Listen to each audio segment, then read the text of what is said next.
Pagsumbaganay sa pila ka estudyante sa Guasang Antique National School nakuhaan sang video. Insidente ginaimbes o kon ginaimbestigaran na sang bulutuan. Yari ang naga-rat sa nga balita.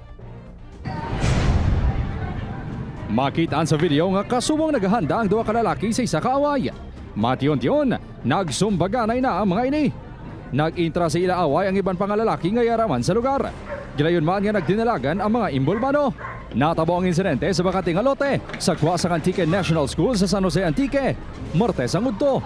Sunod sa principal sa bulutuan, nagpinalagyo ang kabataan bangod ginlaga sa mga pulis nga nakadetail sa bulutuan. Apang, wala sa nadakpan ng kapulisan. Ginaimbestigaran na sa bulutuan ng insidente. Hindi pa makumpirmar kung estudyante nila ang nakuhaan sa video. Ginatumod pa ang ginhalinan sang gamo. Hindi man naman ma-roll out kang grupo-grupo.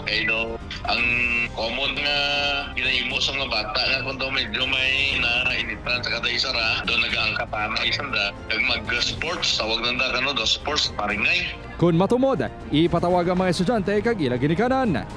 May mga corresponding level of sanctions man. Una siguro kung minor offense, may mga physical, pero wala nag-led to serious physical injury. May kita suspension, not more than 5 days kag referral sa DSWD. Gina-validate pa sang San Jose Police ang insidente. Kaangot sa natabo, nag-request naman ang principal sa kapulisan kag barangay nga dalon sa bulutuan ng mga estudyante nga nagatambay sa mga tiyanggi kag establishmento sa tion sang class hours. Upod Kirmel Porquia, Kim Salinas ang naga.